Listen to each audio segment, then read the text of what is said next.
400 ব্যালটে সই না থাকার অভিযোগ। ব্যবসায় প্রশাসন অনুষদ ভবনের একটি কক্ষে ভোট দিচ্ছেন এক ভোটার। আজ বুধবার দুপুরে ব্যবসায় প্রশাসন অনুষদ কেন্দ্রের নির্বাচন কর্মকর্তার সই ছাড়া অনেক ব্যালট বাক্সে জমা পড়েছে বলে অভিযোগ তুলেছেন বিনির্মাণ শিক্ষার্থী ঐক্য প্যানেলের নির্বাচন পর্যবেক্ষক তৌহিদুল ইসলাম।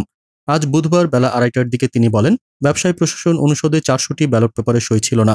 এটি অনিয়ম। ব্যালট পেপারেও নির্বাচনী কর্মকর্তার স্বাক্ষরের ঘর রয়েছে। নির্বাচন কমিশন কার্যালয়ের ভোটের দিনের নির্দেশিকাতেও ব্যালট পেপারে নির্বাচনী কর্মকর্তার স্বাক্ষর করার বিধি রয়েছে। এ ব্যাপারে ব্যবসায় প্রশাসন অনুষদের 336 নম্বর কক্ষে দায়িত্বরত সহকারী প্রিজাইডিং কর্মকর্তা কাউসার হামিদ বলেন, শুরুতে ব্যালটে সই করার নির্দেশনা ছিল না। অভিযোগ পাওয়ার পর ব্যালটে সই করা হচ্ছে। এই কর্মকর্তা আরও বলেন, কেন্দ্রে প্রার্থীদের পোলিং এজেন্টরা ছিলেন। তাদের উপস্থিতিতে এসব ব্যালটে শিক্ষার্থীরা ভোট দিয়েছেন। আমাদের দায়িত্বে থাকা কক্ষে 50টির মতো ব্যালট হতে পারে। অন্য কক্ষের বিষয় আমি জানি না। প্রধান নির্বাচন কমিশনার অধ্যাপক মনিরুদ্দিন বলেন, ব্যবসায় প্রশাসন অনুষদে 80 জন এবং প্রকৌশল অনুষদ কেন্দ্রে 16 জনের মতো ভোটার সইবিহীন ব্যালটে ভোট দিয়েছেন। সই ছাড়া ব্যালটের তালিকা করতে বলা হয়েছে। পূর্ণাঙ্গ তালিকা পাওয়ার পর প্রয়োজনীয় ব্যবস্থা নেওয়া হবে।